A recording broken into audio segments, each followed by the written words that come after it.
Бул Баткен облусунун картасы.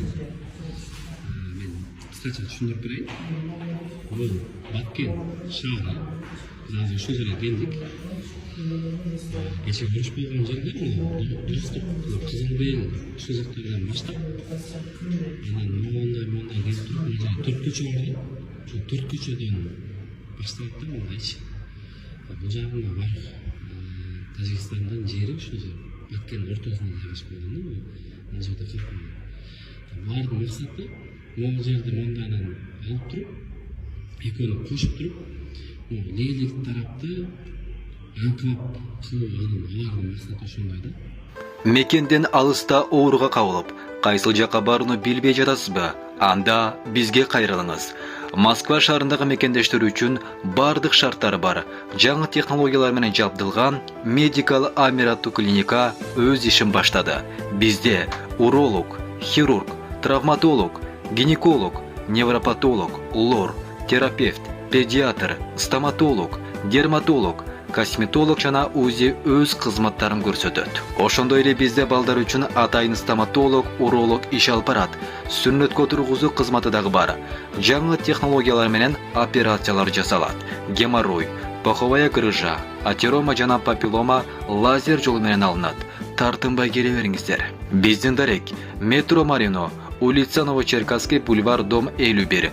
WhatsApp жана байланыш номерлер +795 752 42 84, +795 750 49 84, +767 108 40 84. Клиника Medical Amir мекендештер үчүн кам көрөт. Бирок биз андага жол бербейбиз. Биздики бияктан өткөн жол жок да. Бияка кеткен, лейнекке кеткенчи. Эгер бул жердеги жолду алдырып койсок, уже лейнек тарап, Кудай сактасын, анклап тагылып калат. Биз ушул жерден кече өтүп, мындайдан келип, лейнек Бесвенный шаар бул азыр Ризаков шаары болуп өзгөргөн. Ушул жерге барып элдерге жардам берип жүрөбүз. Аркан, Достук деген айылдар бул жакта. Булак башы бул жак, мындай колондо мынакей бул жакта мына Достук, Арка 1, Арка 2 жаңы жер ушул жактарда болду да. Бул жакта Тажикстан көрдүңүр.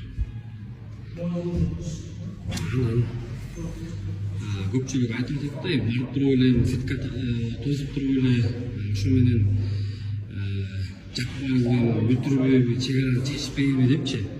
Туугандар, талаш жер деген мындай түшүнүлүңүр, талаш жер деген нерсени.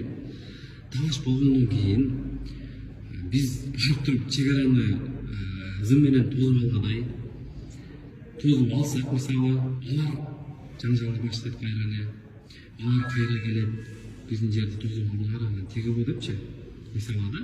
Анан алар сетканы тозуп алса, биздикилер чыгат, биздин жерди алып алдыңар, биздин жерди тозуп алдыңар депчи. Ошон үчүн ошонун айынан чечилбей келет да. Бул барып туруп эле сетканы тозуп таштагандай чоң атабыздын жери эмес да, чоң атабыздын курулуусу эмес да, мындайча айткандачы. Талаш жерлер бул жер, талаш жерлер. Бакы эгерде чек араны чечебиз десек, биз алмашуу жолу менен гана чечишибиз мүмкүн. Андан башка эч кандай бизде вариант жок да. Алмашуу жолу бул мына жерлерде кыргыз-тажик болуп аралашып жашап калган жерлер бар да. Ошол жерлерди тажиктерге бир жерден жер берип, анан биз бул жерди өткөрүп алып, ушундай бири-бирибизге алмашышыбыз керек да. Ага эл көнбөйт. Мына кече эле чек араны чечем деп ташып катып чыкты эле, жерлерди алмаштырабыз деп. Эмне болду? Оппозиция чыгып, мына биздин жерди сатып ийди, биздин жерди берип ийди деп ар кандай маалыматтарды чыгарып, провокация кылып, ошо менен кайра митингке чыгып өтүп кайра токтоп калды.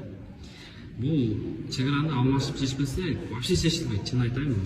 Эки эле вариант бар да, бири согуш, бири ошо алмашып чечүү ынтымакка келипчи. Биздикилер ынтымакка келбейт да, ынтымакка келбейт. Кичине жерди алмашып койсо да, мына жерди сатып ийди деген сөз менен ошол боюнча ал жерди саткан, тажиктерге саткан деген айт менен тарыхта калып калат. Ошондон коркушат бийликке келгендерчи.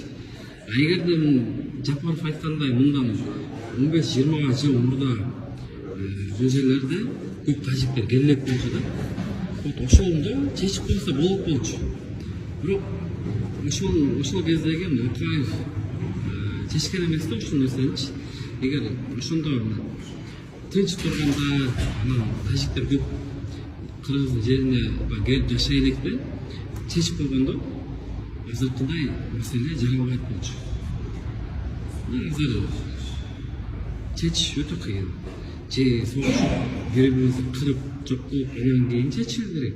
Же ошол ынтымакка келип кыса турган жерди кысып анан кийин жерибизди алмаштырып анан чечишибиз керек. Болду, андан башка вариант жок. Ошондой туугандар. Эгерде жанагы сетканы алып келип тосуп ташташ керек, андай мындай дегендерге айтарым да. Эгер ошондой болсочу, мен деле үй-бүйүм сак болсо делечи, келип ошол жерди жаап таштайт мындай сетка мененчи. Сетка менен тосуп азыр болбойт да. Талаш жерлерди антип сетка менен каалагандан кийин тозомойсуң. Ошондо туура түшүнгүлө. Анан бийлик деле жамандап, мына сетканы алып тозбой атат, акча жок. Анан акча чогулталы сеткага. Зын-пын деген бул вообще проблема эмес мамлекетке. Көп болсо бир канча бир 1 миллион, 2 миллион доллар кетиши мүмкүн. Андан деле анын дерегинде ушундай кетиши мүмкүн да. Мамлекет үчүн проблема эмес да. Эң башкысы бул эмени чек араны тактап, могу сеники, могу меники деп ынтымакка келип чечип алуу да. Бул ошол эле.